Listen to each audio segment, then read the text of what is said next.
पक्ड बाबुरामलाई प्रमाण ल्याऊ, भ्रष्टाचार गर्नेलाई पक्ड। अरू मुलुकमा त भ्रष्टाचारीहरूलाई कन्टेनरमा हालिदिन्छन्। जनता खान नपाएर मर्ने, आफ्ना स्वास्नी छोराछोरी छोडेर विदेशमा गएर श्रम बेच्नुपर्ने, नेताहरूले छोराछोरी बेच्ने, भ्रष्टाचार गरेको प्रमाण छ भन्दा पनि किन खोजिँदैन? देउपाले 3 अरब खायो, प्रचण्डले 3 अरब खायो, केपीले 3 अरब खायो फलाना ठाउँमा भनेर बोल्नु भएको छ, सार्वजनिक ठाउँमा। भनेपछि बाबुरामजीलाई पक्रेर ल्या अनि फेरि उहाँले के भन्नुभयो? यदि मैले प्रमाण दिन सकिनँ भने टुँडी खेलमा झुन्निएर मर्न तयार छु सम्म भनेर च्यालेन्ज गरेछ। अनि विश्वभरका नेपाली हामी युवाहरू चाहिँ ठुलो हेर्ने यो प्रक्रियामा त चोलेन त संलग्न भएको मान्छे हो नि त। चोलेन कसरी गतिलो हुन्छ? मैले त्यो भन्न खोजेको होइन। मैले चोलेन र इमान्दार हुन्थे भने त उनलाई उनको इजलासबाट परमादेश जारी गराउँदाखेरि जुन तत्त्वले गरायो त्यसको विरुद्धमा उभिनु पर्थ्यो नि। त्यो त उभिनन्। उन त आफ्नै पद प्रतिष्ठामा गए होइन, आफ्नै अब जागिरको उसमा गए। यत्रो ठुलो षड्यन्त्र न्यायपालिकाभित्र भइरहेछ होइन। खै चोलेनले चाहिँ अदालतभित्र चाहिँ एनजिओ प्रवेश गरेको, उसको लगानी नीति नै न्यायिक नीति नै उसले बनाउन थालेको, त्यो विरुद्धमा चोलेन बोले त मैले सुन्दैन होइन। त्यसको लागि नेपाली जनताले मत हालेका थिएनन्। पार्टीभित्रको झगडा उहाँहरूले मिलाउने हो। सक्नु भएन भने फेल हुनुभयो, सिद्धो कुरा। यो मुलुक उहाँहरूको वीरता होइन, यी नेताले जोडेको मुलुक पनि होइन। यिनीहरूलाई सक्ने अधिकार पनि छैन। दुईटा निकै ठुल्ठुला नाम कमाइएका नेताहरू, एउटा नेताले त पहिल्यै इन्डियाबाट सेना ल्याएर राजा हटाउँ भन्ने पनि छन् ती मान्छे, होली वाइनको नामबाट चिनिँदा रहेछन् ती मान्छे। ती र अर्का पनि मान्छे छन् 17-18 हजार मान्छेको वध गरेर आएका छन्, रगतको होली खेलेर लड्डु खानुभयो क्या उहाँहरूले। यिनीहरूको सत्ता पनि गयो र यिनीहरू सत्ता गएर मात्रै हुँदैन, यिनीहरू पनिसमेन्टको भागीदार हुनुपर्छ मुलुक बिगारे बापत। गर्दाखेरि चोलेन्द्रको विरुद्धमा चाहिँ जो लागिरहेछन् तिनको अहिले निन्दा नै गर्नुपर्छ। तिनी सारा पश्चिमाले पालेका, एनजिओले पालेका एकदम पेशेवर भ्रष्टाचारीहरूको झुन्ड हो त्यो। त्यो चोलेन्द्रभन्दा सज्जन मान्छे होइनन्। मैले भन्न खोजेको यति हो। जो चाहिँ न्याय र नीतिका बकवास गरिरहेका छन् नि होइन, हिजो चाहिँ तिनै मान्छेहरू कोही महानिर्वाचित भएका छन्, कोही बारका अध्यक्ष भएका छन्, कोही न्यायाधीश भएका छन्। तिनले के गरे त हिजो? त्यो भन्नु पर्दैन? यो अहिले चोलेन्द्रबाट जे काम हुन सकेन पश्चिमाहरूको, विशेष गरेर पश्चिमाहरूको, अब यो सबै कामलाई अगाडि बढाउनुको निम्ति उनीहरूले आफ्नो एउटा ग्रिप, एउटा सेटै सर्वोच्चमा स्थापित गर्न खोजिरहेका छन्। त्यो के कारणले खोजिरहेका छन् भन्छ भने अब यसपछि मलाई लाग्छ, मेरो अनुमान छ, यसमा सफल भयो भने शेरबहादुरको सरकार विघटन हुन्छ, अल्पमतमा पर्छ। हेरिराख्न किन सबै खेलाका छन्। अब एक दुईवटा तान्न लगाएपछि पुग्यो, शेरबहादुरको सरकार ढल्छ। चोलेन्द्र शमशेरको राजीनामा आएन भने उनी सफल भए, जो चोलेन्द्रको विरुद्धमा लागिरहेछन् नि, यो पश्चिमा दलालहरू चाहिँ तपाईँको सफल भए भने मैले एउटा पाटो, यो कचिङ्गलको एउटा पाटोको कुरा गरिरहेँ, विदेशी पाटोको, यो सफल भयो भने शेरबहादुरको सरकार अल्पमतमा पार्छन्। त्यो के कारणले पार्छन् भन्छ भने संसद विघटन गराउने र चुनाव घोषणा गर्ने योजनामा अल्पमतमा पार्छन्। अल्पमतमा पारेपछि संसद विघटन हुने र चुनाव घोषणा गर्नुको शेरबहादुरसँग विकल्प हुँदैन होइन। संसद पनि जान्छ, चुनाव पनि हुँदैन। अब त्यसपछि एउटा ठुलो चाहिँ भ्याकुम खडा पनि, रिक्तता, शून्यता खडा भयो होइन। जस्तो व्यवस्थापिका पनि छैन, अब कार्यपालिका पनि छैन। चुनाव घोषणा गरेपछि त अब त्यो काम चलाउ भयो, कार्यपालिका पनि छैन भनेपछि अब बाँकी अब चुनाव पनि तपाईँको हुँदैन होइन। अब चुनावको अगाडि चाहिँ हत्या हिंसा सुरु गर्छन् यिनीहरू, चुनाव हुन नदिनुको निम्ति हत्या हिंसा सुरु गर्छन्। अनि त्यो अवस्थामा चाहिँ राज्य चलाउने गरी त भन्दाखेरि सर्वोच्च अदालत, लडाइँ त्यहाँ भइरहेको छ। त्यस कारणले एमसिसी लगायतका सम्पूर्ण जति पनि यिनका अदृश्य एजेन्डाहरू छन् नि, त्यो सबै चिजको कार्यान्वयन त्यही सर्वोच्च अदालतबाट गराउने, किन अरू निकाय काम लागेनन्, काम गर्न सकेनन्। मैले सुरुमै भने नि, दलहरूबाट पनि भएन, सरकारबाट पनि भएन, संसदबाट पनि भएन भनेपछि अब सर्वोच्च अदालतबाट एकहोरो रूपमा अरू कुनै नरहेपछि उसलाई काम गर्ने बाटो खोल्यो। त्यो लग्नको निम्ति यिनले सर्वोच्चलाई निशाना बनाए। यो सिस्टम भङ्ग गर्ने एउटा चाहिँ उनको रणनीति हो। अब त्यसपछि अब यिनको स्वार्थ के त? जस्तो यो मैले देख्छु, यो विरोधमा केही मान्छेहरू ठ्याक्कै विदेशी मिसनमा संलग्न नभएका मान्छेहरू पनि केही देखिन्छन् होइन। अब उनका आफ्ना आफ्ना चाहिँ अब विषयवस्तु होलान्, झगडा होलान्, त्यहाँभित्र गुट उपगुटहरू होलान् न्यायालयभित्र। अब मैले सुने, मैले हिजो अस्तिदेखि केही वकिलहरूसँग, केही अब मैले चिनेका केही पूर्व न्यायाधीशहरू छलफल गरेँ।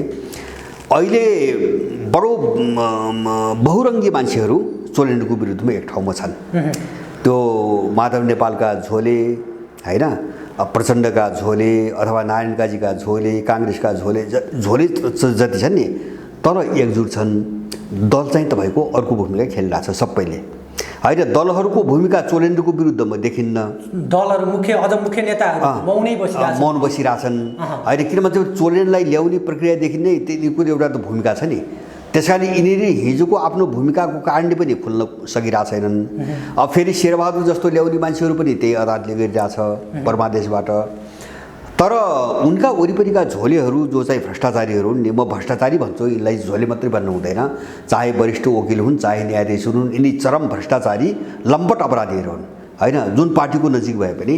अब यिनको कस्तो रहेछ भन्छ भने यो बाहिर माथिल्लो स्तरमा काम गरिरहेको, कोही महाधिवक्ता, कोही चाहिँ बारका अध्यक्ष, कोही चाहिँ भूतपूर्व चाहिँ तपाईँको न्यायाधीश, कोही चाहिँ एकदम वरिष्ठ वकिलहरू जो एमाले काङ्ग्रेस वरिपरि छन्। यिनको के रहेछ भन्छ भने अहिले सर्वोच्च अदालतमा झनै 5 दर्जन पदहरू खाली छन् होइन। 5 दर्जन पदहरू खाली छन्। त्यहाँ चाहिँ नियुक्त गराउने एउटा खेल यहाँ सुरु भएर छ। यिनका सबै कसैका श्रीमती, कसैका छोरा, कसैका छोरी, कसै चाहिँ घर परिवारभित्रका अरू सदस्यहरू। अब यिनलाई सबै त्यो न्यायाधीशको कोटामा लैजानको निम्ति अब यो नौटङ्की भइरहेछ यहाँ होइन। जस्तो यिनको सबैको सर्वसम्मतिदेखि नै मूल कारण त्यो हो। एउटा त्यहाँ तगारो थिए हजुर शमशेर हो, चोलेन्द्रलाई हटाएर जुन चाहिँ एउटा मोर्चाबन्दी गरिरहेछ नि, त्यो सेट आयो भने चाहिँ अब चोलेन्द्रको विरुद्धमा रहने जति छन् यिनका नातेदार र घर परिवारका मान्छेलाई सबै न्यायाधीश बनाउने एउटा लिस्ट बनेको रहेछ। अब चोलेन्द्र हुँदासम्म त्यो नहुने भयो, यिनलाई समस्या त्यो। चोलेन्द्र हुँदासम्म त्यो नहुने भयो, त्यस कारणले आफ्नो मान्छेलाई न्यायाधीश कसरी बनाउने भनेर एउटा सूची बनेको रहेछ। अब त्यो सूचीभित्र अहिले जो विरोधमा जो वरिष्ठ पनि तपाईँ देख्नुहुन्छ नि, सबैका घर परिवारका मान्छेहरू छन्। त्यो लिस्ट पनि मैले हेरेँ। त्यो चाहिँ अहिले चाहिँ वरिष्ठ वकिलको रूपमा अथवा चाहिँ तपाईँको प्रमोसनमाथि चाहिँ लैजानुपर्ने एउटा जुनियर न्यायाधीशको रूपमा कसका छोरा, कसकी छोरी, कसका श्रीमती, कसका भाइ भनेर मैले केही चाहिँ वकिलको सहयोगमा केही सूचीहरू मैले हेरेँ। अब तिनी सबै मान्छेहरू चोलेन्द्रको विरुद्धमा छन् अहिले। कारण के त भन्दाखेरि चोलेन्द्र भयो भने त्यो चाहिँ तपाईँको बाटो खुल्दैन होइन। सर्वोच्च अदालतभित्र आफ्नो मान्छे पठाउने, खानी लुट्ने बाटो खुल्दैन। तर अर्को बाटो नि चोलेन्द्रले जसरी न्यायपालिकाको घाँटी मोड्ने काम गरे होइन। मैले भने म यो टुङ्ग्याउँछु, मैले चोलेन्द्रलाई राम्रो भन्दैन। जस्तो चोलेन्द्र त यिनले ल्याएको हो नि, चोलेन्द्र यिनलाई ल्याएको हो। अब शेरबहादुरलाई प्रधानमन्त्री बनाएको पनि त्यही चोलेन्द्रको इजाजले हो। चोलेन्द्र राम्रो मान्छे होइन। मैले भन्न खोजेको विदेशीले के गर्छ भन्छ भने जस्तो चोलेन्द्र पनि त्यही हाराहारीको मान्छे हो, त्यही प्रक्रियाबाट आएको मान्छे हो, त्यही घुसखोर हो, त्यही भ्रष्टाचारी हो होइन। तर के हुन्छ भने कसैका कमजोरीमाथि खेलिकन अर्को तत्त्वले चाहिँ तपाईँको अर्को डरलाग्दो रणनीति अगाडि बढाउँछ। खेल्ने त चोलेन्द्रका कमजोरीमाथि हो। कमजोरी त उनले गरेका छन्। किन गरेका छन् कमजोरी भन्छ भने यिनै अनैतिक भ्रष्टाचारीहरूसँग साँठगाँठ गरेका प्रधान न्यायाधीश भएको छ होइन। बाटो त त्यही हो, यिनले पनि त्यही गरेको हो। त्यो कमजोरीमाथि अब अहिले किन अर्को तत्त्व खेल्यो त भन्दाखेरि अर्को त्योभन्दा ठुलो योजना अगाडि बढाउनु पर्ने भयो, बाटो खुलेन होइन। बाटो खुलेन। जस्तो योभन्दा अगाडि पनि मलाई लाग्छ शेरबहादुरलाई परमादेशबाट निर्णय गर्दाखेरि 4 जना न्यायाधीशहरू त्यो निर्णयको लेखन प्रक्रियाबाट बाहिर छन्, सबैलाई थाहा छ। 1 जना न्यायाधीशको नाममा आयो, त्यो पनि उनले लेखेको होइन। मैले पाएको भरपर्दो सूचना उनले लेखेको होइन, त्यो लेख्ने बाहिर अर्को तत्त्व छ, जुन तत्त्व अहिले चोलेन्द्रका विरुद्धमा खडा भइरहेछ। उसले लेखेको फैसला हो होइन, उसले लेखेको फैसला हो। एउटा न्यायाधीशको नामबाट चाहिँ तपाईँको लेखियो। अब त्यो दबाब माने त्यो फैसला गर्नै पर्छ भन्ने जो दबाब थियो नि, त्यसलाई थ्याक्न नसक्नेहरू चाहिँ त्यो लेखन प्रक्रियाबाट अलग बसे 4 जना न्यायाधीशहरू। त्यो दबाबलाई थ्याक्न पनि सकेनन् होइन। अब सबै निर्णय बाहिरबाट लेखेर आएको छ, त्यो पनि यिनलाई थाहा छ। त्यसको विरुद्धमा उभिन पनि सकेनन्। अब यो प्रक्रियामा त चोलेन्द्र त संलग्न भएको मान्छे हो नि त। चोलेन्द्र कसरी गतिलो हुन्छ? मैले त्यो भन्न खोजेको होइन। मैले चोलेन्द्र इमान्दार हुन्थ्यो भने त उनलाई उनको इजलासबाट परमादेश जारी गराउँदाखेरि जुन तत्त्वले गरायो त्यसको विरुद्धमा उभिनु पर्थ्यो नि। त्यो त उभिनन्।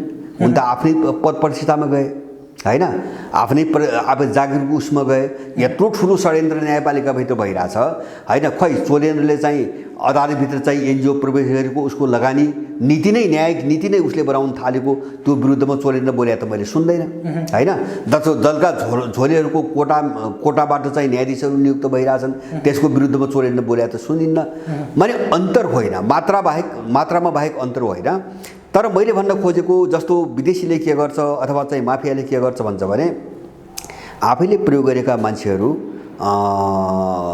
कसैका लुप होल पत्ता लगाएर कमजोरी पत्ता लगाएर अर्कोबाट चाहिँ डरलाग्दो खेल अगाडि बढाउँछ भएको त्यति मात्रै हो अहिले होइन यो कथा कस्तो हो भन्छ भने सर्वोच्चको कथा हामीले युद्धकाल हेऱ्यौँ नि त 10 वर्ष युद्धकालमा सेनाको माओवादीको एमालेको काङ्ग्रेसको सबै लिडरसिप एक ठाउँमा छ मारेको छ जनता होइन अब किन एक ठाउँमा छ मैले भने खोजेको हुन्छ भने यिनको नेतृत्व तहको मान्छे कसैले मारेन सबैले मारे तल्लो तहका जनता सेनाका सिपाही मारे पुलिसका सिपाही मारे माओवादीका तल गाउँघरका मान्छे मारे काङ्ग्रेस एमालेका गाउँघरका मान्छे मारे यो त हामीले देख्यौँ अनि सबैले सफा पारेपछि अब विदेशीहरूले सबैलाई परिचालन गरेरलाई बारबुदीमा लगेर एक ठाउँमा जोडे होइन यो त हामी त हेरिरहेको छौँ नि यही हो यो एउटा बार्गेनिङमा गएर अब एउटा महत्त्वपूर्ण बार्गेनिङमा गएर टुकिन्छ अब टसल त छ जस्तो एउटालाई पश्चिमा शक्तिले बोकेर यत्रो आक्रमण गरेपछि अब चोलेन्द्रको पछि पनि अर्को शक्ति लाग्यो होला होइन अर्को शक्तिले पनि उनलाई आड दिएको होला होइन नदिने कुरा पनि भएन लडाइँ नै हो त्यसैले कसको हात जस्तो सर्वोच्च अदालत कसले कब्जा गर्ने भन्ने हो होइन न्यायको कुरो केही पनि छैन यो सबै भ्रम हो जस्तो चोलेन्द्रले अन्यायपूर्वक काम गरे कसले न्यायपूर्वक काम गरेको थियो जसले चोलेन्द्रले असंवैधानिक गैरकानुनी काम गर्यो भनिरहेछन् नि तिनले योभन्दा अगाडि चाहिँ संवैधानिक र कानुनी काम भएको थियो भन्न सक्छन् त्यो त भन्न सक्नु पर्यो नि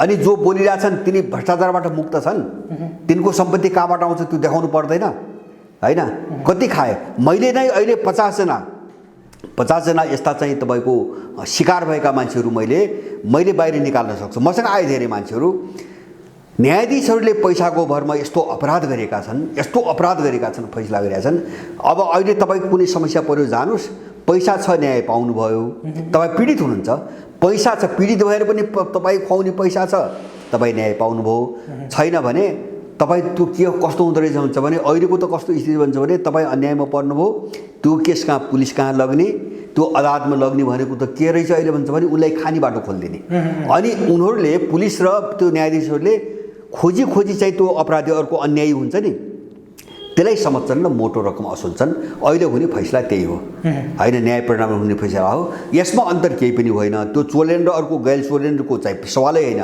यो झुट मान्छेलाई गुमराहमा यो एउटा के हो भन्छ भने यो चाहिँ यिनको बहस आम नेपाली जब एउटा नयाँ विकल्पको खोजीतिर लाग्यो मैले सुरुमा भने नि अब यो राज्य प्रणाली र यो सिस्टम कामै लाग्दैन भन्ने निष्कर्षमा जो पुग्यो यसबाट मान्छेको ध्यान डाइभर्ट गर्नुको निम्ति यस्ता मुद्दाहरू उछालेर आफ्नो वरिपरि घुमाउने कोसिस यिनले पहिलेदेखि गर्दै आछन् हैन जस्तो अब चोलेन्द्र शमशेरको अघि तपाईँले चोलेन्द्र शमशेरको विरुद्धमा लागेको एउटा अभियानको जसरी तपाईँले त्यसलाई परिभाषित गर्नुभयो जसरी भन्नुभयो चोलेन्द्र शमशेरको पक्षमा पनि जुन किसिमको एउटा तब्का देखिरहेछ अलिकति यो व्यवस्थाको विरुद्ध जो आवाजहरू उठाउँथे तिनीहरू अनि पूर्व एमाले केपी शर्मा ओलीसँग त उहाँको अलिकति संवैधानिक निकायहरूमा उहाँले भागभण्डा गरे हुनाले उहाँलाई त्यसको स्वार्थ होला अलिकति यो लोकतन्त्र गणतन्त्र अहिलेको जुन व्यवस्था छ त्यसको विरुद्धमा बोल्ने व्यक्तिहरू अहिले चोलेन्द्र शमशेरको पक्षमा जानेर वा नजानेर जसरी लागिरहेछन् त्यसलाई चाहिँ कसरी बुझ्ने खासमा होइन त्यसको उनको एउटा कोणबाट त्यो चाहिँ तपाईँको जायज हो भन्ने लाग्छ मलाई तुलनात्मक रूपमा जस्तो मेरो पनि के हो भन्छ भने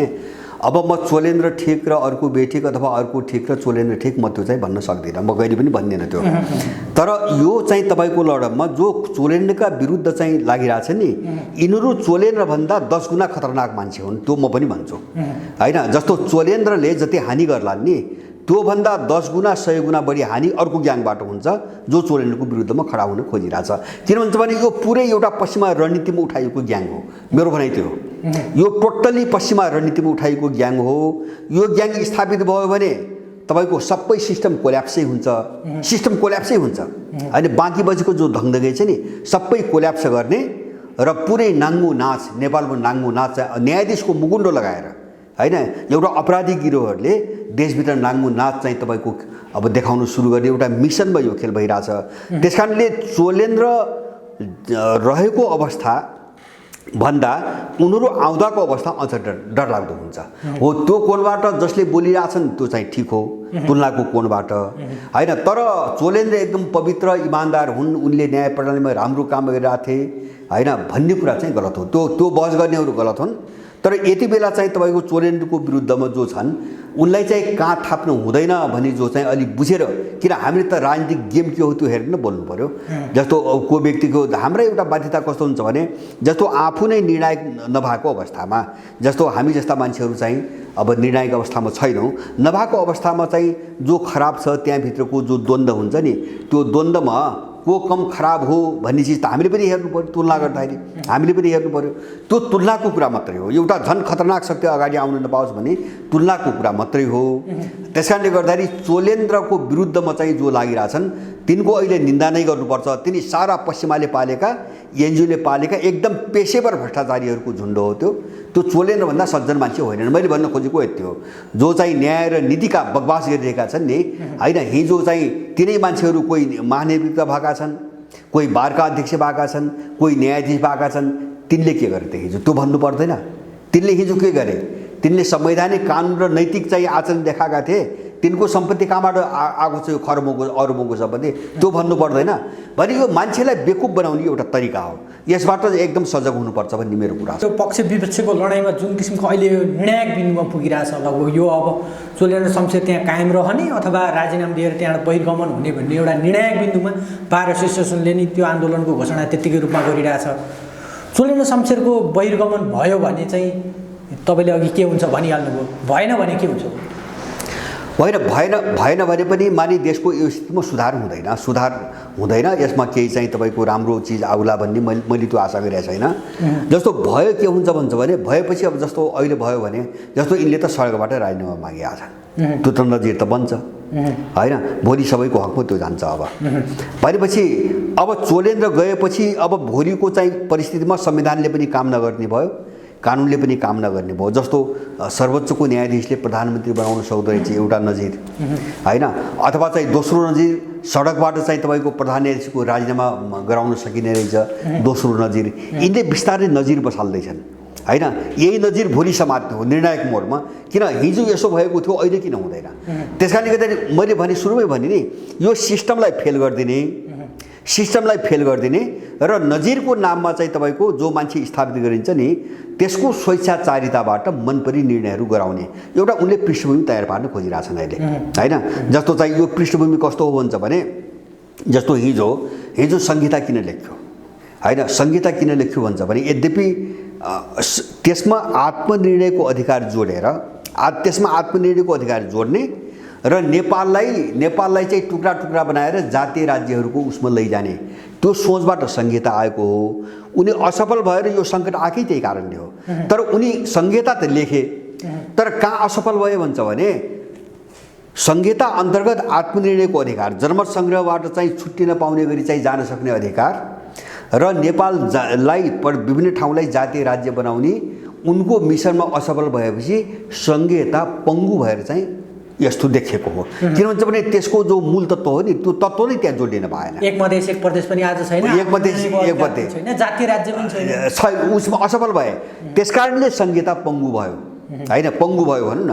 अब यहाँ के हुन्छ भन्छ भने जस्तो सर्वोच्चले चाहिँ तपाईँको प्रधानमन्त्री बनायो, अब चाहिँ सडकबाटका यिनी चाहिँ भ्रष्टाचारीले चाहिँ न्यायाधीश बदल्ने। अब यो दुईटा नजिर बन्यो भने के हुन्छ भन्छ भने उही संहिताबाट जो अर्को मिसनमा अगाडि बढाउन खोजिरहेछ नि त्यहाँ त असफल भए होइन, यहाँ यिनीहरू सफल हुन सक्छन्। मैले भने नि संसद पनि जान्छ, सरकार पनि जान्छ, केही पनि रहन्न। नरहेपछि त अब गर्ने त तपाईँ अनुमान गर्नुहोस् अब चुनाव पनि हुँदैन अनि त्यसपछि अब राज्य कसले चलाउँछ त? विकल्प त केही छैन। त्यो लडाइँ हो र त्यो ठुलो लडाइँ छ यिनीहरूको बिचमा। राज्य चलाउनु एउटा गिरोहलाई कसरी सर्वोच्चमा चाहिँ स्थापित गर्ने भन्ने प्रश्न बाहेक यसका पछाडि अर्को केही पनि छैन। जस्तो चाहिँ भोलि त्यस्तो स्थिति आयो भने मैले भने यिनले हत्या हिंसा सुरु गर्छन्। अब चुनाव हुन नदिन, चुनाव हुन नदिन। किन चुनाव घोषणा गराउने उद्देश्य त होइन चुनाव गर्ने, चुनाव घोषणा गराउने उद्देश्य त के सरकारलाई काम चलाउमा परिणत गरिदिने, संसद चाहिँ सिद्ध्याइदिने होइन। त्यसपछि अब बाँकी रह्यो के त भन्दाखेरि बाँकी रह्यो अदालत मात्रै। अब यो कब्जा गर्ने हो भने भोलि काम गर्ने त जम्मै त्यसैले हो। अब यो डिजाइनमा यो लडाइँ भइरहेछ। अब कति मान्छे प्रयोग भएको छन् आफ्नो स्वार्थले, मैले पहिले भने नि कसैका स्वास्नी न्यायाधीशको लाइनमा छन् अथवा कसैका छोराछोरी छन्, कसैका चाहिँ भाइ भतिजा छन्। अब कतिपय भ्रष्टहरू चाहिँ त्यो स्वार्थले यत्रो डरलाग्दो मिसनमा मतियार बनेर गइरहेछन्। अब जो माथिल्लो तह हो नि त्यो तह एकदम योजनाबद्ध रूपमा लागेको छ। यिनी को मान्छे हुनुहुन्छ भने यिनी एमसेलको पक्षमा बहस गर्ने मान्छेहरू हुन्। यिनी त्यो आलममनी जो हत्यारा छ नि त्यसको पक्षमा बहस गर्ने मान्छे हुन्, पैसाको निम्ति होइन। पैसाको निम्ति वकिलले जे पनि गर्न पाउँछ, न्यायाधीशले जे पनि फैसला गर्न पाउँछ भनेर व्यथिति बढाउने जो मान्छेहरूको ताती छ नि त्यो सबै यसमा चाहिँ संलग्न छ। त्यसैले गर्दाखेरि यदि कोही देशभक्त भने एनसेलको पक्षमा बहस गर्ने, अवताल आलमको पक्षमा बहस गर्ने, चुडामणि गौतमको पक्षमा बहस गर्ने मान्छे, यस्ता अनैतिक मान्छेले संविधान र कानुन र नीतिको कुरा गर्नु मूर्खता हो होइन। यिनलाई लाज लाग्नुपर्ने, यिनलाई शर्म लाग्नुपर्ने।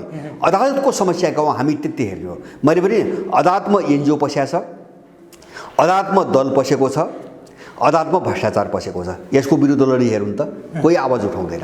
यिनी कसैले आवाज उठाउँदैनन्। जहाँ व्यथिति छ अदालत जे कारणले सिद्धो त्यसमै नि कोही पनि बोल्दैनन्। किन भन्छ भने यिनीहरू आफै पनि त्यस्तै हुन्। जस्तो अब अर्को तर्कहरू पनि गर्ने गर्छन्। यति बेला चोलेन्द्रको राजीनामा कसले माग्दैछ भन्ने कुरा त तपाईँले व्याख्या गर्दै आउनुभयो। अर्को पक्ष चाहिँ अदालतमा जुन किसिमका मुद्दाहरू जस्तो बालुवाटार जग्गाको मुद्दाहरूको फैसलाको केसमा कार्तिक 15 गते फैसला सुनाउने दिन पनि थियो। पूर्व प्रधानमन्त्री बाबुराम भट्टराई माधव कुमार नेपालको लिखित तयार भएर फैसला सुनाउने दिन थियो सायद कार्तिक 15। त्यसलाई पनि अलिकति चेक एन्ड ब्यालेन्समा राख्नको लागि दलहरूले अघि तपाईँले भने जस्तो उहाँहरूको खटाएको मान्छेहरू चाहिँ यति बेला चोलेन्द्र शमशेरलाई दबाब दिइरहेछन् त्यसमा भन्ने, अथवा सभामुख अग्निप्रसाद सापकोटाको पेशी पनि लगातार चढ्छ, त्यहाँबाट हटाइएको प्रचलनहरू भन्छ। ती मुद्दाहरू प्रभावित पार्नको लागि गरिँदैछ भनेर जसरी टिप्पणीहरू गर्छ के त्यसमा केही होइन? यसमा सँगै छैन होइन। टिप्पणी मात्रै होइन, एउटा मैले पनि 3टा पाटोबाट हामीले हेर्नु पर्यो। मैले 2टा पाटो त पहिले भने। एउटा यसमा विदेशी पाटो छ होइन, जसले नेपालको टोटल सिस्टमलाई पूर्ण रूपमा भङ्ग गरेर अब आफूले नियुक्त गरेका अगाडि बढाएका केही मान्छेबाट नेपाल हाँक्न खोजिरहेको छ।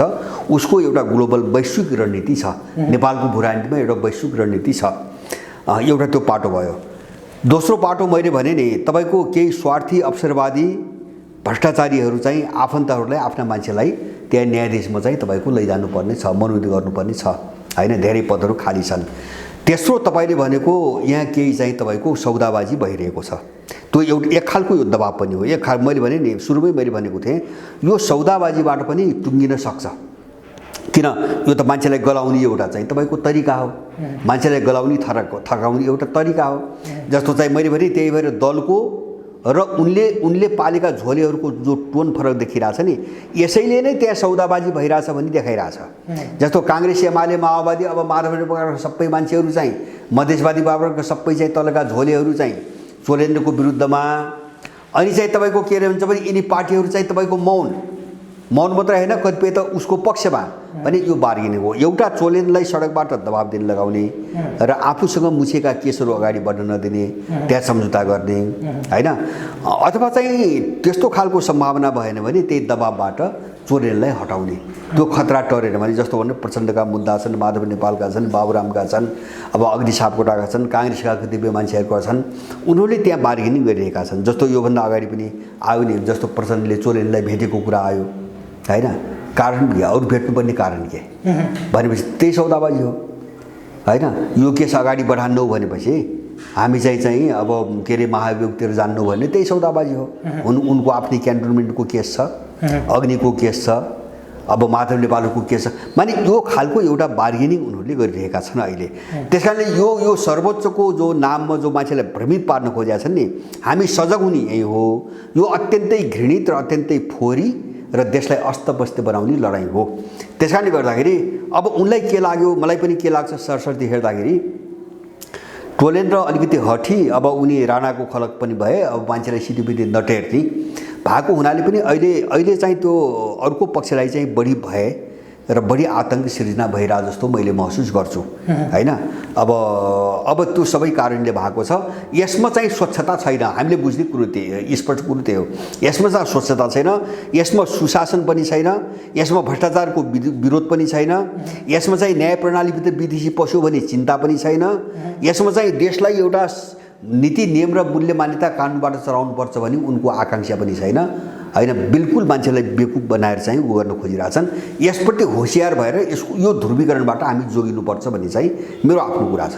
चोलेन्द्रलाई अघि तपाईँले भने जस्तो यो दबावले पनि पुगेन भने सत्तारूढ गठबन्धनकै एउटा घटकले चाहिँ उहाँको लगातार राजीनामा मागिरहेछ। तपाईँकै भाषामा भन्नुपर्दा संसदमा महाभियोगको प्रस्ताव दर्ता हुने सम्भावना देख्नुहुन्छ कि हुन्न, तपाईँले के देख्नुहुन्छ? अब त्यो सौदाबाजी भएन भने दर्ता हुनसक्छ तर पारित हुँदैन। पारित त हुँदैन, दर्ता हुनसक्छ। जस्तो मैले भने नि, जस्तो यिनले गरेका अपराधहरू भोलि चाहिँ अब म लग्दैन, मेरो कार्यकालमा लग्दैन अथवा म त्यसको पक्षमा फैसला हुन दिन्न भन्ने चोलेन्द्रबाट कमिटमेन्ट भएन भने अविश्वास प्रस्ताव जान सक्छ। किन डर भयो अब त होइन, अविश्वास प्रस्ताव जान सक्छ तर त्यसले चाहिँ तपाईँको त्यो पारित हुने सम्भावना मैले देख्दैन।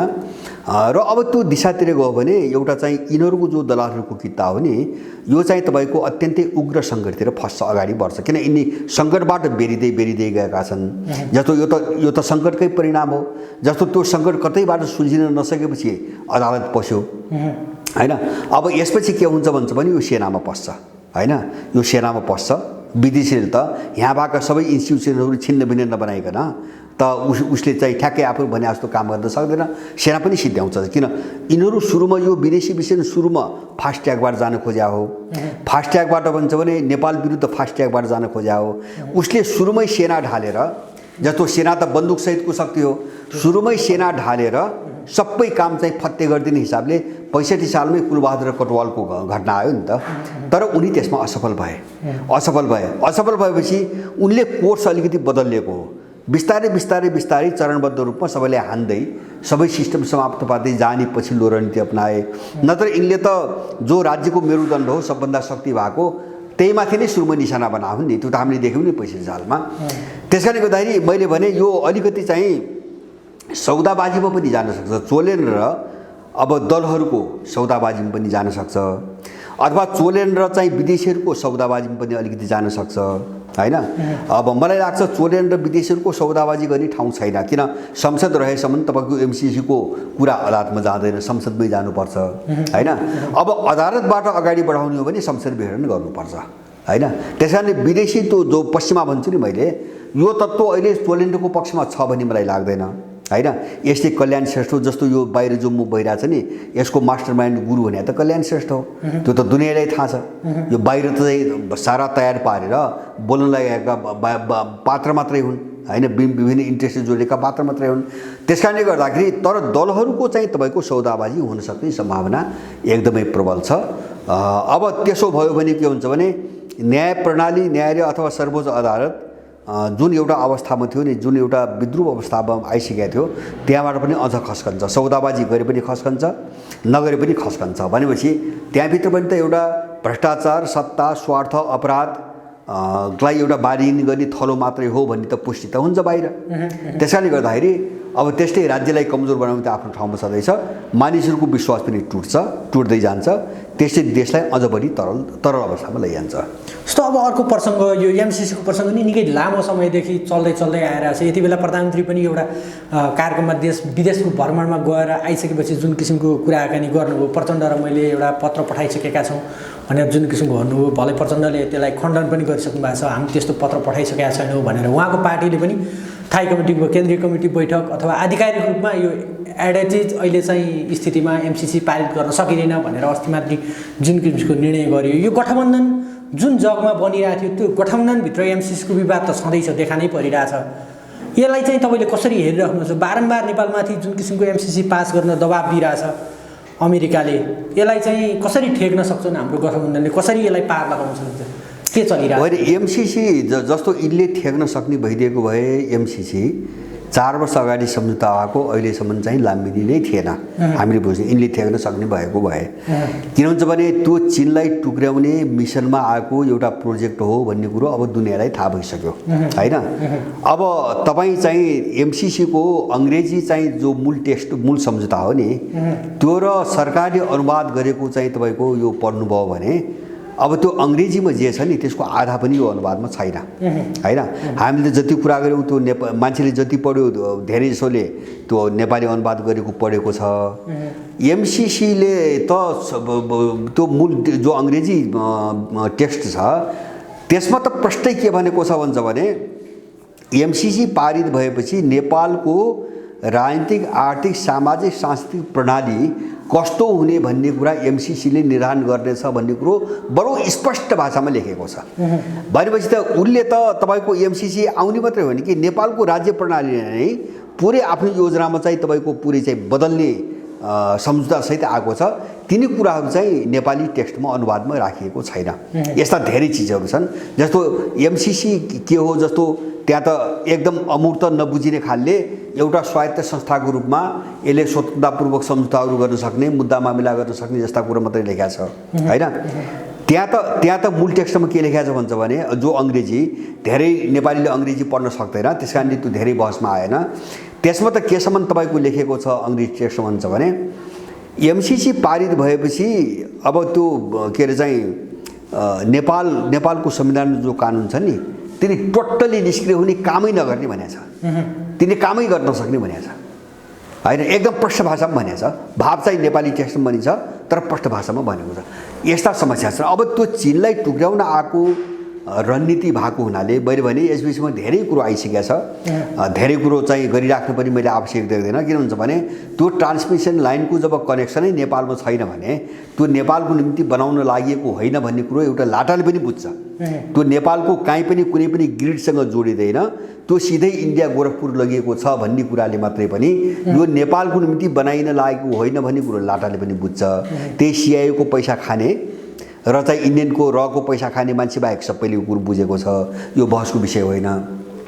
अब उनीहरूको अहिले समस्या के भन्छ भने तपाईँले भने जस्तो उनीहरूले चाहिँ एमसीसी नै पारित गर्नुको निम्ति किन त्यहाँ एउटा केपी ओलीको पालामा 75 सालमा एउटा अत्यन्तै अनैतिक काम गरेको छ एउटा क्याबिनेटले जुन बुँदा एमसीसीका सम्झौतासँग सम्बन्धित जल जमिन र जङ्गलसँग जोडिएको बुँदा संसदको 2/3 बहुमतले पारित गर्नुपर्छ भन्ने चाहिँ स्रोतको बाँडफाँडसँग सम्बन्धित हो त्यो चाहिँ 279 को धारामा छ। ओलीको सरकारले त्यसलाई मिचेर जबरजस्ती अब एमसीसीको हकमा चाहिँ त्यो धारा लागू नहुने भनेर 75 सालमा निर्णय गरेको छ। 75 सालमा निर्णय गरेको छ।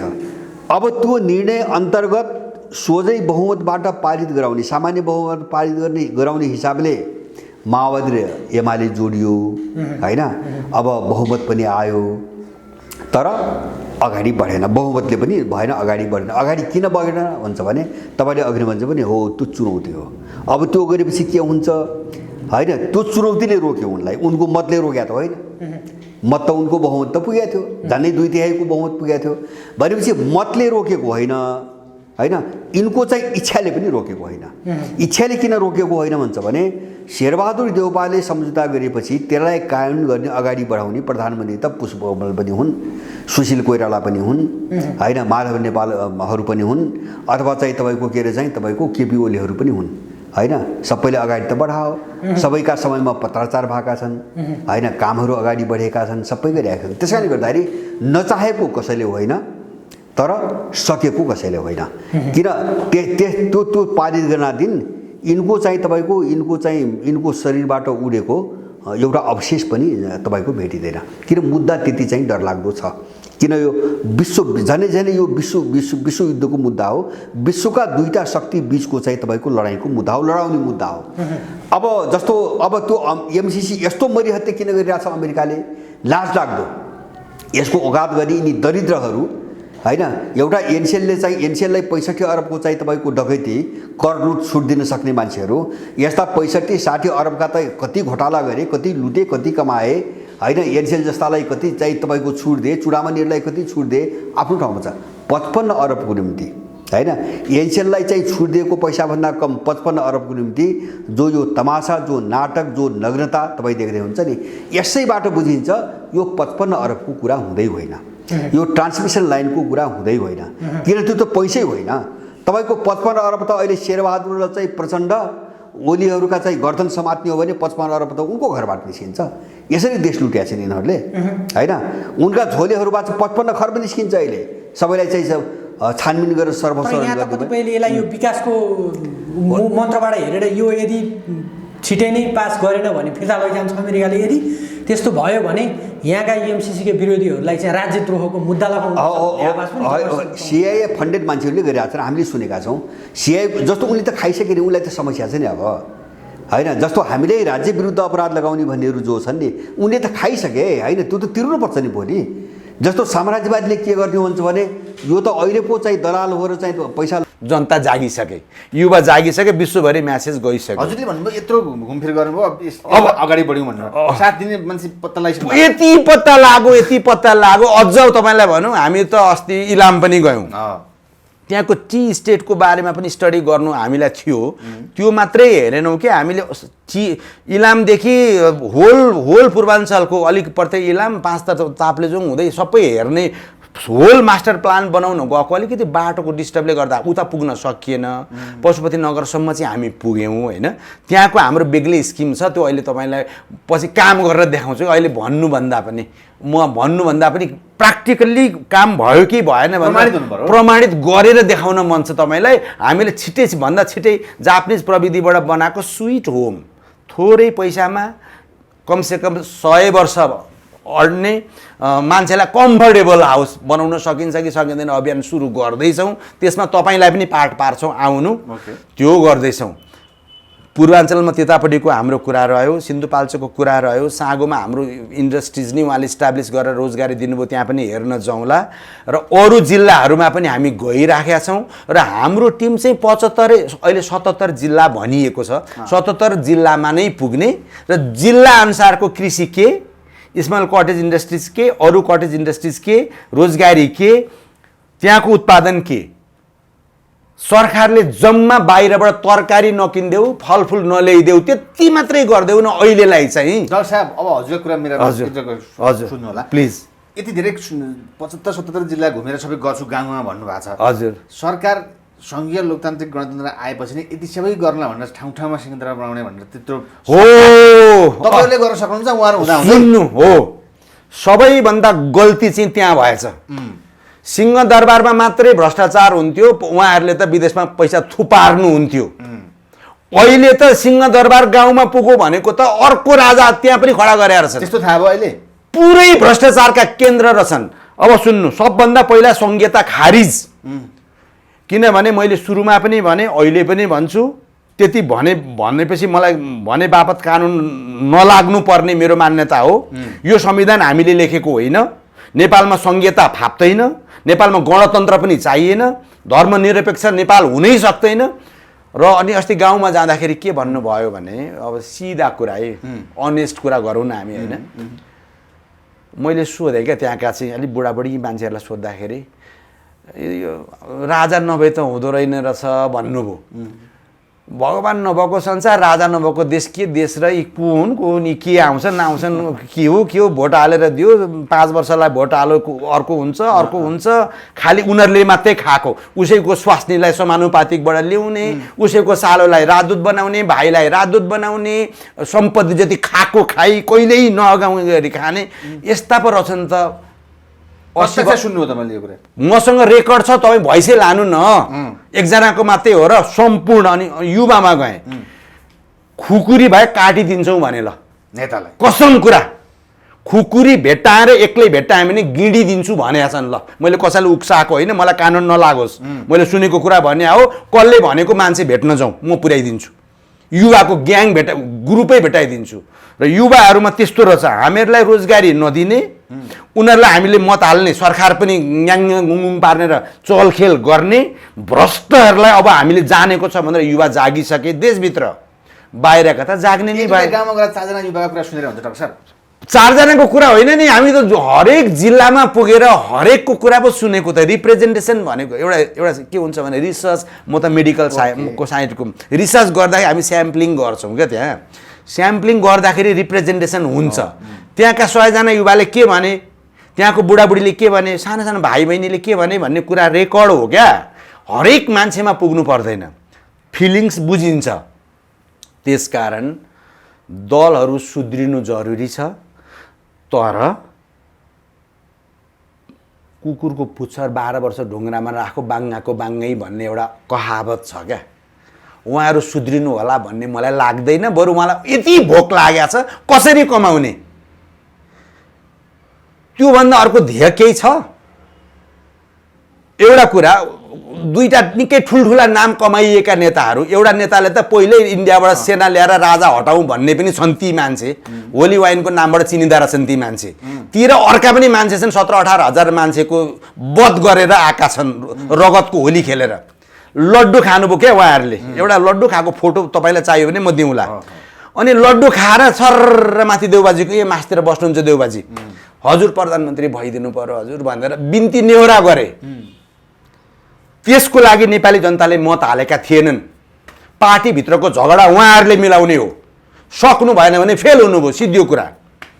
यो मुलुक उहाँहरूको वीरता होइन, यी नेताले जोडेको मुलुक पनि होइन। यिनीहरूलाई सक्ने अधिकार पनि छैन। अलिकति कम्प्रोमाइज गरिदिएको भए राजा ज्ञानेन्द्रले म भुटानको जस्तो भइदिन्छु भन्ने भए उसलाई कहिल्यै पनि फ्याँक्ने थिएनन्। एक अर्को कुरो, 62-63 सालमा 5 बुँदे सहमति भएको छ, राजतन्त्र फ्याँक्ने कुरै थिएन।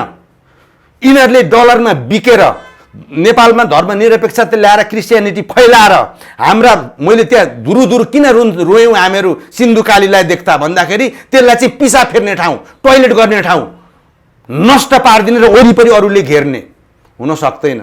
मातृभूमिको लागि बोल्न सकिएन। कायर छोरो होइन म, र कायर तपाईँ पनि होइन, र कायर नेपाली कोही पनि होइनन्। एकचोटि जाग्न आवश्यक छ।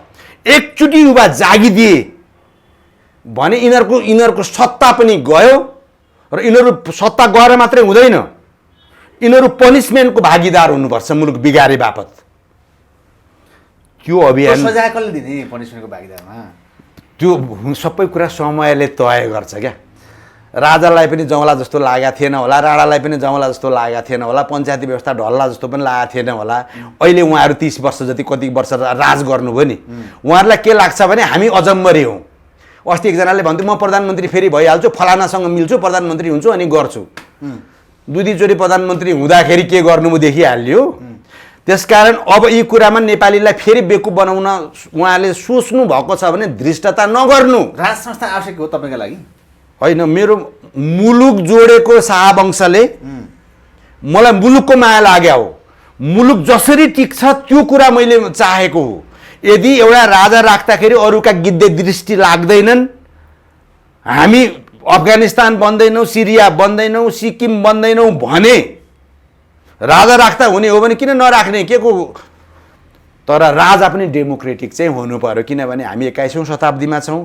हामीले चाहेको चाहिँ देशभरिले प्रधानमन्त्री छानोस्, एक्जिक्युटिभ चाहिँ पावर प्रधानमन्त्रीमै होस्, राजा चाहिँ सेरिमोनियल हेड हुनु राम्रो हो। तर राजाले अलिकति के चासो गरे जस्तो परिवारहरू कहिले शुभकामना आदान-प्रदान त तर्साउनुहुन्छ नि कसै-कसैलाई। होइन राजा होइन, राजाले तर्साएको भन्दा पनि राजा त कुल देखेँ हो मैले त।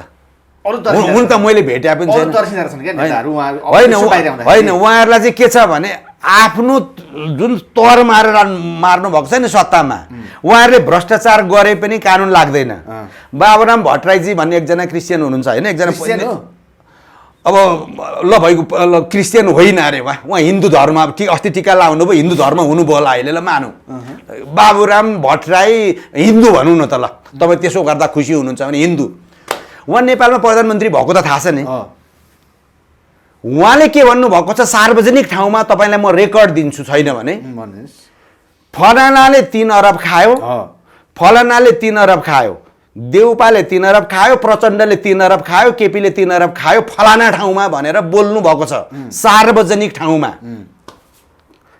भनेपछि बाबुरामजीलाई पक्रेर ल्या, अनि फेरि उहाँले के भन्नुभयो, यदि मैले प्रमाण दिन सकिनँ भने टुँडी खेलमा झुन्निएर मर्न तयार छु सम्म भनेर च्यालेन्ज गरेछ। अनि विश्वभरका नेपाली हामी युवाहरू चाहिँ ठुलो ठुलो हेर्ने पक्र बाबुरामलाई प्रमाण ल्याऊ, भ्रष्टाचार गर्नेलाई पक्र। अरू मुलुकमा त भ्रष्टाचारीहरूलाई कन्टेनरमा हालिदिन्छन्, जनता खान नपाएर मर्ने, आफ्ना स्वास्नी छोराछोरी छोडेर विदेशमा गएर श्रम बेच्नुपर्ने, नेताहरूले छोराछोरी बेच्ने, भ्रष्टाचार गरेको प्रमाण छ भन्दा पनि किन खोजिँदैन? खोज्नु पर्यो, खोज्नै पर्यो र कोस्नु पर्यो। कोस्ने कसले भन्दाखेरि अब जनता जागे भने के लाग्छ यिनीहरूको? त्यो पुलिस प्रशासनका मान्छे पनि हामी जनताकै छोराछोरी होलान्, आर्मीका मान्छे पनि हाम्रै छोराछोरी दाजुभाइ होलान्, उनीहरूले पनि अब न्याय र अन्यायपट्टि लाग्नै पर्यो। त्यसकारण हामी उहाँहरूसँग पनि अपिल गर्छौँ, भ्रष्टाचारीलाई जबसम्म तपाईँहरूले कारबाही गर्नुहुन्न प्रमाणसहित, बाबुरामजीसँग प्रमाण छ, उहाँले बोलिसक्नुभयो, उहाँसँग प्रमाण माग्छौँ हामीहरू। 3-3 अरब खाएको छ, कहाँ राखेको छ। अझ अर्को कडा कुरा पनि भनिदिउँ, 31 अरब जति चाहिँ यो दुबईतिर कथा राखेर छ। प्रकाण्डजीहरू विप्लवजीहरूलाई सोध्नु न, उहाँहरूसँग पनि रेकर्ड छ त्यो पैसा। त्यति मात्र होइन, स्विस ब्याङ्कमा त नेपालीको पैसाले भरियो। ए बाबा कति चाहिँ खानु होला उहाँहरूले? अब 10 क्विन्टल चामल खानु होला जिन्दगीभरिमा। 10 क्विन्टल चामल म किनिदिन्छु उहाँहरूलाई, किनिदिन सक्नुहुन्छ? म 10 क्विन्टल किनेर राखिदिन्छु, जिन्दगीभरि खान दिन्छु 3जना मान्छेलाई, भोकले मर्न दिन्न। राष्ट्रको लागि कमिट गर, बाहिर लगेको पैसा ल्याएर फिर्ता दिएर माफ माग। हिजो जुन सपना दिएका थियौ डेग नचल। तिमीलाई 5 वर्ष सत्ता चलाउ र शान्ति होस्, मुलुक डेभलप गर भनेर दिएको जनताको मतको कदर गर। अनहेल्दी गेम नखेल। अबका नेपाली हिजोका जस्ता छैनन्। 21औं शताब्दीका नेपाली 1 मिनटमा मोबाइलको भरमा 70 लाख विश्वभरि मेसेज जान्छ। त्यसकारण अहिले हामी के गर्दैछौँ? छिमेकी राष्ट्रसँग पनि हाम्रो कुरा हाई लेभल टप लेभलमै पुग्यो, यता पनि र मुलुक चलाउने विश्वभरि विश्वकै चलाउने जो भनिन्छ सुपर पावर भनिन्छ। मलाई लाग्छ जो बाइडेनसँग पनि अमेरिकाको प्रेसिडेन्टसँग पनि हाम्रो भोइसहरू पुगिसकेको छ। भारतले त राजनीति चाहन्छ नि हैन? यी सबैले चाहे नै त, किनभने यो दलले त गरी खाँदैनन्, टोकाटोक मात्रै छ। बरु एउटा राज संस्था ल्याएर राखिदिउँ र मुलुकभरिको मान्छेले प्रधानमन्त्री छान्न पाउनु पर्यो। एक ठाउँकोले मात्रै खाँदाखेरि धोका हुँदो रहेछ। त्यस अर्थमा स्वागत नेपालको एउटा कुरा मलाई धेरै मन परेछ, right to reject, right to call back. बोलाउन पनि पाउनु पर्यो, कारबाही गर्न पनि पाउनु पर्यो जनताले। यिनीहरूलाई त के लाग्दो रहेछ भने अब हरेक कमिटमेन्ट गर्ने र जनतालाई रणभुल्लोमा पारिदिने, माथि गएर आफू तर मार्ने। साली कहाँ छन्? स्वाट्ट राजदूत बनाइदिने। भाइ कहाँ छ? स्वाट्ट राजदूत बनाइदिने। अहिले जापानको राजदूत खाली छ होला। पहिला त अब देउबाजीले सासु राख्नु भएको थियो, उहाँको त हिपसिपको उपचार गर्न जानुभएको, उहाँ काम त के गर्नु र उहाँले। अहिले त्यहाँ राजदूत हुनको लागि 6 करोड रहेछ। कोरियामा जानु पर्यो भने 5 करोड रहेछ। भिसी इन्भेस्ट गर्छन् भनेपछि अब यिनीहरूले केही बाँकी राख्छन्? अनि हामी युवाहरू त्यही ठुलो हेरेर बस्छौँ भने त हामी नालायक भयौँ नि त। त्यसकारण युवा जाग्नु, युवाले अब लिनुपर्छ अबको मुलुक। पहिला मुलुक, त्यसपछि पार्टी। हजुरले यत्रो भन्नुहुन्छ, यत्रो सबै आह्वान गरिरहनु भएको छ। हजुर, तपाईँले जस्तै पूर्व राजा भन्ने अथवा के भन्ने, उहाँको चाहिँ कुरा अथवा उहाँसँग भेट्ने अथवा उहाँले तपाईँलाई केही चासो गर्ने, उहाँले एउटा केही न केही स्ट्राटेजी गर्ने चाहिँ पर्दैन केही पनि? केही भन्न चाहनुहुन्छ? होइन, म उहाँलाई केही पनि भन्दिनँ। उहाँसँग भेट्या पनि सुन्नु, मैले चाहिँ के भने, मलाई आफूलाई के लाग्यो एकदम सिरियसली स्टडी गर्दा भने, राष्ट्र निर्माता जसको हो त्यसको सन्तानले कमसेकम मुलुक चाहिँ बेच्दैन होला, खोला नाला पनि बेच्दैन होला, कम्प्रोमाइज गर्दैन होला, एउटा संस्कार होला, मुलुकलाई माया गर्ला भन्ने हिसाबले राज संस्था भनेको। किनभने कुनै पनि राजाले मुलुक बेच्दैनन् क्या, किनभने उनीहरूको पहिला पुर्खाले जोडेको भन्ने थाहा छ उनीहरूलाई, आफ्नो घर जस्तो लाग्छ। कतिपय कुरा शासन सत्ता चलाउँदाखेरि हिजो पुगेन होला, अलिकति डेमोक्रेटिक भन्दा पनि अलि अटोक्रेटिक भएका हिस्ट्रीहरू पनि होलान्, अन्य कुरा पनि होलान्, मानवीय कमी कमजोरी होलान्। 14 वर्ष जति जङ्गलै बसेपछि त धेरै कुरा आउँछ पनि। त्यसकारण मियोको रूपमा र राष्ट्रलाई जोड्नको लागि हामीले राज संस्था खोजेको। मैले भेटेको पनि छैन, उहाँले मलाई चिन्नु पनि हुन्न, मेरो भोइस पनि पुग्दैन। तर हामीले फिल गऱ्यौँ भन्नुको अर्थ नेपाली जनताले यदि उहाँले साँच्चीकै कल गर्नुभयो भने दलहरूलाई च्यालेन्ज 90% प्लस मत राज चाहियो भन्नेमा छन्। र तिमीहरूलाई चाहिँ जेलमा हाल्नुपर्छ भन्ने छन् खास खास झोलेदेखि बाहेक। मुलुक उल्टिसक्यो, अर्थात् राजा आइसक्यो नेपालमा। मोहन वैद्यले पनि राजाको पासना कुरा हो मोहन वैद्यले भन्नुभयो, बिजुक्सेले भन्नुभयो। सुन्नुभयो, मोहन वैद्यले भनेको चाहिँ यो मुलुकलाई माया गर्ने इमान्दार कम्युनिस्ट हुनुहुँदो रहेछ। किन पछिल्ला दिन जीवनभरिकै हेऱ्यो नि त, प्रचण्डको त गुरु भनेको प्रचण्डकै गुरु भनेपछि त प्रचण्डको भन्दा 20 अरब बेसी दुबईमा उहाँले पनि त राख्न सक्नुहुन्थ्यो होला नि। मसँग 1 तोला सुन, 2 तोला 2 कठा जग्गा उहाँले पनि भन्न सक्नुहुन्थ्यो। गर्नु भएन र उहाँले गर्नुहुन्न, त्यो चाहिँ 100% गर्नुहुन्न भन्ने बुझियो। नारायण बिजुसेलाई म मान्छु, किनभने ऊ पनि सिम्पल एउटा कम्युनिस्ट आइडियोलोजीको पढे लेखेको मान्छे, पैसा कमाऊ भन्ने र सत्तामा पुगौँ भन्ने सपना देखिएन, प्रधानमन्त्री दिए पनि खाँदैनन्। उसले पनि भने त्योभन्दा पनि ठुलो कुरा, हिजोको हस्ती जनयुद्धको हस्ती नै मानौँ, प्रचण्डजीहरूलाई प्रचण्डजी बनाउने मान्छे हो विप्लव भनेको, नेत्र विक्रम चन्द भनेको त्यो मान्छे हो। उहाँले पनि पृथ्वीनारायण शाहको पोर्ट्रेट स्वीकार्नु भयो, लिनुभयो। अर्थात् साइलेन्टली भन्ने हो भने राज संस्था हुँदा चाहिँ मुलुक टिक्छ भन्ने, मुलुकलाई माया गरेको हो क्या त्यसको अर्थ। हिजो बाबुरामजीहरूले घन हान्न लगाएको हो नि त पृथ्वीनारायण शाहलाई, क्रिस्चियनको पैसा खाएर, इन्डियाबाट गाइडेडबाट, इन्डियाबाट हतियार ल्याएर नेपालीका घाँटी रेट्ने कुन के को लागि रहेछ भन्दाखेरि हिसिलाजीलाई एसियाको सबैभन्दा टप भ्रष्ट हुनु रहेछ, अर्काका छोरी मराएर आफ्नी छोरीलाई पिएचडी गराउनु रहेछ, मतपत्र टोकाएर आफ्नी छोरीलाई मेयर बनाउनु रहेछ। धेरै कुरा छन् यहाँ पब्लिकले बुझेका। हिजोका नेपाली होइनन्, आजका नेपाली, आजका युवा नेपाल बन्छ।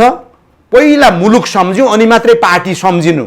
अहिले पनि तपाईँ बाहिर बसेर पसिना काट्ने अनि नेताजीहरूलाई लेबी बुझाउने, टिकटको खर्च हालिदिने किन गर्नुहुन्छ? नो, मुलुक सम्झिनु, मुलुकलाई माया गर्नु। तपाईँ हामी मिल्यौँ भने चुटकीका भरमा सत्ता गयो, यिनीहरूको पुरै जान्छ, टोटल्ली जान्छ, टोटल्ली गयो, गइ नै सक्यो। हेर्दै जानुहोस्, हामी त्यसै हिँडेका छैनौँ।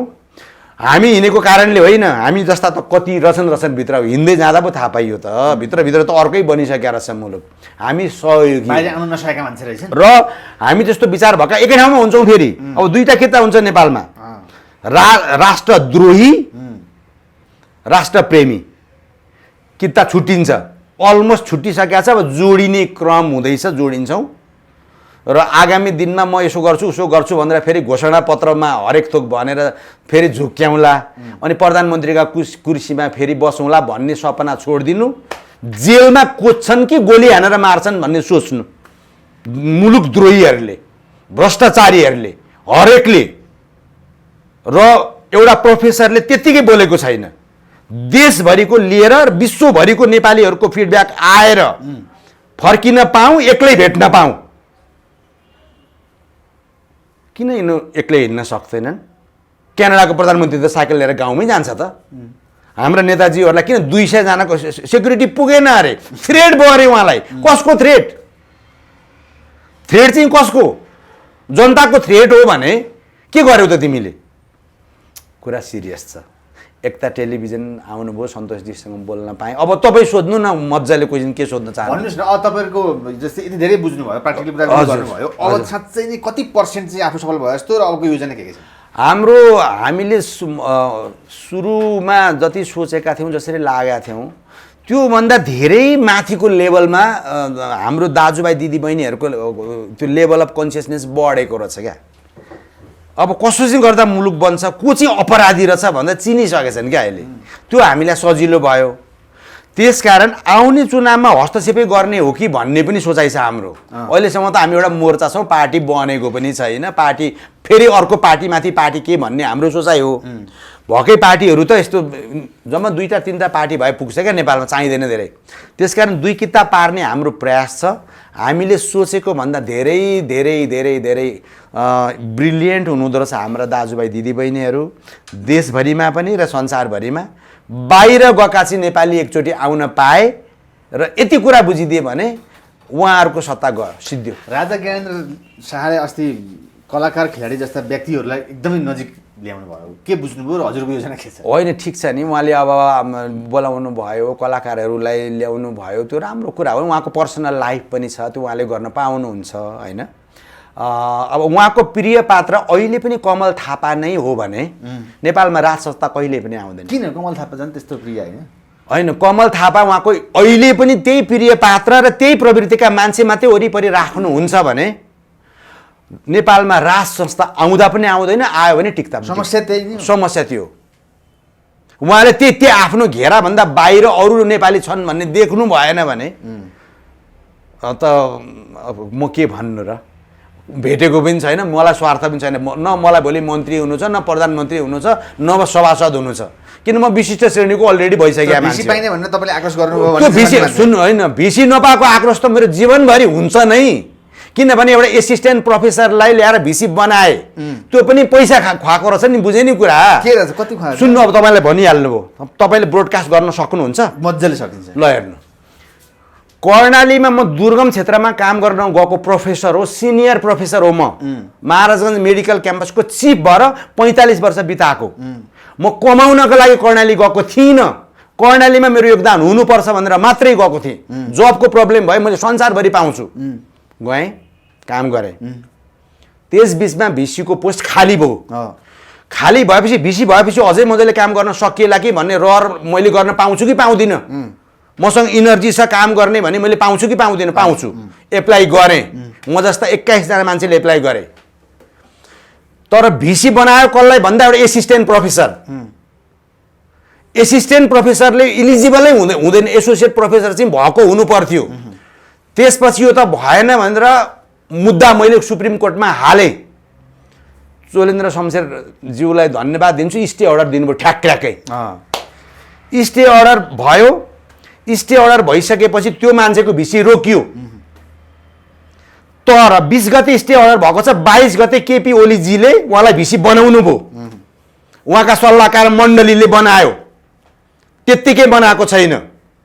राजनीतिक स्वार्थ एउटा, आर्थिक स्वार्थ अर्को बुझियो। पैसा बिना केही हुँदो रहेछ नेपालमा, बुझियो। अनि भिसी बनायो।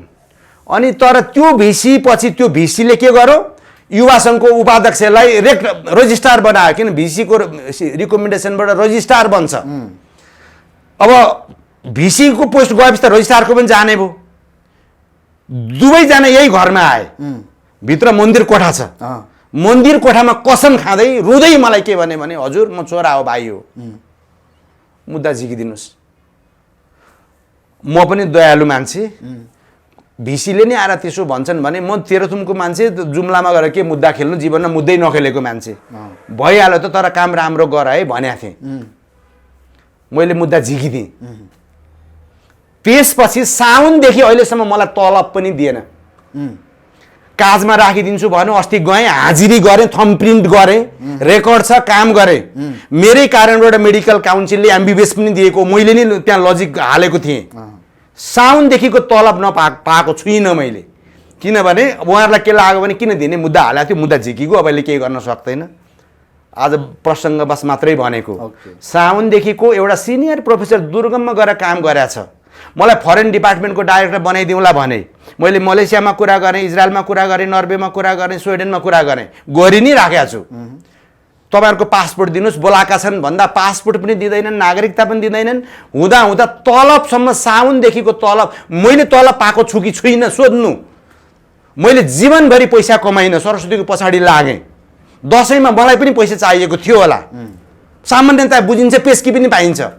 तर त्यो भिसी र रजिस्ट्रार यही कोठामा आएर रुँदै भन्ने आउन्, अहिले आउन्, मेरो तलब किन रोकियो, तपाईँको यो सार्वजनिकबाट तलब दिएनन् भने मैले माग्न पाउँछु कि पाउँदिनँ।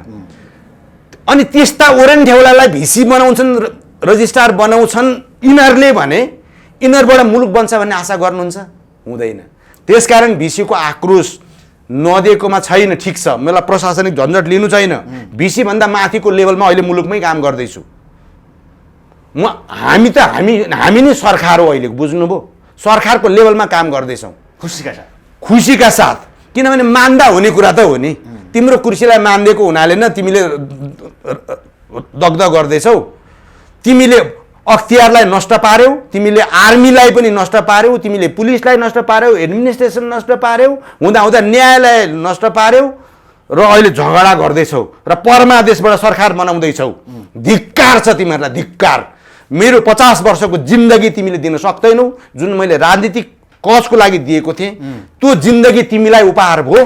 बाँकी जिन्दगी अब तिमीसँग हिसाब हुन्छ। तिमीले जानेको काट्न रेट्न होला, त्यसो गर्छौ भने पनि तयार छु। 50 वर्ष प्लसको मान्छे, 60 वर्ष प्लसको मान्छे हौ, तिमीले गर्न त्यही सक्छौ, त्यही जाने होला। तर त्यो धृष्टता पनि नगर। तिम्रै घरमा पनि मान्छे आउन सक्छन्, त्यो पनि बुझ। हामी त्यत्तिकै हिँडेका छैनौँ। र कर्णाली स्वास्थ्य विज्ञान प्रतिष्ठान जहाँ MBBS गइराखेको छ, जहाँ पोस्ट ग्रेजुएसन गयो, म नै त्यहीँ छु, काम गरिराखेको छु। उसले बदला लियो, मलाई भिसीले बदला लियो, रजिस्ट्रारले तलब रोकेर। खैर त्यो पैसा खान्छन् भने खाउन्, मैले तलब पाइनँ भने पाइनँ। तर मेरो पहिलो स्यालेरी जब म कर्णालीमा गएँ, मेरो पहिलो स्यालेरी स्कुलमा हालेर चन्दा दिएर मैले छात्रवृत्ति बाँडेको हो। पैसा पाएको भए कर्णालीका अरू जिल्लाहरूमा पनि 50% स्यालेरी सबै जिल्लामा राख्छु भन्ने मेरो प्लान थियो। अब लक्ष्मी माताले अलिक साथ दिएकी छैनन्, अब भइगयो, अब सरस्वतीले साथ दिएकै छ। तर मैले नपाएको स्यालेरीको कुरा चाहिँ तपाईँले हाइलाइट नै गरिदिनु। र त्यस्ता ओरेन्टेउलालाई भिसी बनाउने केपीको घरैमा पुगेँ अस्ति दमकमा। ऊ त मेरा रिलेटिभ पनि हुन्। पाप गर्यौ त्यो कर्ममा, कहिल्यै पनि क्षमा नहुने पाप गर्यौ। एउटा उप्रेती तिम्रो नातो छोडिदेऊ, एक ठाउँको मान्छे छोडिदेऊ। प्रोफेसर डाक्टर रामप्रसाद उप्रेती महाराजा मेडिकल क्याम्पसको चिफ, वर्ल्डका विभिन्न युनिभर्सिटीको भिजिटिङ प्रोफेसर, कर्णालीमा गएर काम गर्छु। म भिसीको लागि सक्षम छु, काम गर्छु, मसँग भिजन छ भन्दाखेरि मलाई त दिएनौ। तर त्यस्तो कमर्सल, त्यस्तो कप्टी मान्छे मलाई झुक्क्याएर यहीँ आएर कसम खायो, खुट्टा छुँदै रुँदै कसम खायो, सबै थोक गरिदिन्छु हजुर भन्दै रुँदै आयो। तलब रोकिदियो। श्राप त दिन्न कसैलाई पनि। त्यस्ता कमजोरी अब फेरि प्रधानमन्त्री हुने त उनै होलान्, ऊ हुन्छन् कि को हुन्छ हेर्दै जाउँ। तर अरूले धृष्टता नगरे हुन्छ नेपालमा अब चाहिँ। किन पब्लिकले के भने त्यो पनि भन्नु, सबै चोरै चोर फटाइ फटा हुन्, गोली नै हान्नुपर्ने हो। त्यति हुँदाहुँदै पनि केपीले चाहिँ केही न केही गर्न खोजेको थियो, नदिएको रहेछ भन्ने कुरा चाहिँ मान्छेलाई परेर छ है। यति चाहिँ भने त्यो चाहिँ मैले भन्नै पर्छ। दमकमै पनि गर्न सोधेँ क्या मैले, तिनकै घरको त्यो घरको छेउमा मेरा पनि मान्छे छन् नि त। अनि त्यहाँ मैले 20-30 जना मान्छेलाई सोद्धा, त्यहाँ दमकमा मात्रै होइन पश्चिममा पनि सोधेँ, सबै चोरै चोर हुन्, हामीलाई त लुटाएर छन्, कुरो चाहिँ बुझिएको छ। ती लुटाहरू मध्येमा केपीले चाहिँ केही न केही गर्न खोजेको थियो। अर्को होली वाइन लिएर अर्को त्यो वालाले चाहिँ खुट्टा तानेर कामै गर्न नदिएको रहेछ भन्ने इम्प्रेसन चाहिँ पब्लिकमा भेटियो। ठिक छ, अन्तिममा दर्शकहरू ल भन्नुपर्ने मसँग भन्नुपर्ने कुरा मसँग धेरै छन्, म आजै किन सक्नु। तपाईँसँग मेरो फेरि भेट भइहाल्छ। नेपालको सुन्दर भविष्य छ, नेपालका युवा जागे। हिजो मात्रै कति खुसी भएँ मैले थाहा छ, त्यहाँको शेर्पा कम्युनिटी आएर हामी यो मन्दिरको संरक्षण पनि गर्छौँ, हामी यो डेभलपमेन्ट पनि गर्छौँ र मुलुक जोड्छौँ भनेर शेर्पा कम्युनिटीले भनेको छ सिन्धुपाल्चोकमा। मसँग भिडियो रेकर्ड नै छ। त्यसै गरी अरू ठाउँकाले पनि भने, जनजातिको मान्छे नै भन्नुभयो, हामीलाई त जनजाति भनेर, हामीलाई चाहिँ दलित भनेर क्रिस्चियनिटी फैलाउन अर्काको खेलमा परेर छौँ। हामीले हाम्रो धर्म परम्परा संस्कृति जोगाउँछौँ, हामी जाग्यौँ भनेर जनजाति दलित भनिएका मानिसहरू उठिसके। मलाई पानी दिनुहोस्, पानी पनि चल्छ, हामीमा विभेद छैन। नेपालको सुन्दर भविष्य छ। नेताजीहरूको सपना यो इन्टरभ्यू हेर्दाखेरि हराम होस्, उहाँहरू चैनले सुत्न नसक्नुहोस् र तपाईँले गरेको भ्रष्टाचारले तपाईँलाई सकोस्। अपराधीहरूलाई चाहिँ श्रापै दिन्छु म। र यो अख्तियारलाई पनि तिमीले, त्यहाँको प्रमुख नै भ्रष्टाचारी रहेछ, कति 2-4 महिना जेल बस्यो, 10औं अरबको प्रपर्टी भइगयो। नेपालीले वाच गरेका छन् र हामी जागिसक्यौँ। नेपाल बन्छ, मातृभूमि नेपालले मात्रै संसारलाई लिड गर्न सक्ने दिन आउँदैछन्। हेर्दै जानु। हामीसँग प्रकृतिले, सृष्टिले दिएको सबै कुरा छ। थोरै मेहनत गरौँ। नेपाली दाजुभाइ दिदीबहिनी सिपसहित आउनुहोस् र झोले कसैको नबन्नुहोस्। झोले पहिला मुलुकको बन्नुहोस्, त्यसपछि पार्टीको अथवा धर्मको जेसुकै गर्नुहोस्। मलाई व्यक्तिगत रूपमा कसैलाई केही भन्नु छैन। नेपाल डेभलप नभइकन मर्दिन, त्यो नदेखिकन मर्दिन। यो चाहिँ कसम खाएँ। पक्का खाएको छ, हेर्दै जानु तपाईँले। शुभकामना। हस्, धन्यवाद, धेरै धेरै धन्यवाद सन्तोषजी र एकता टिभीलाई। Thank you very much.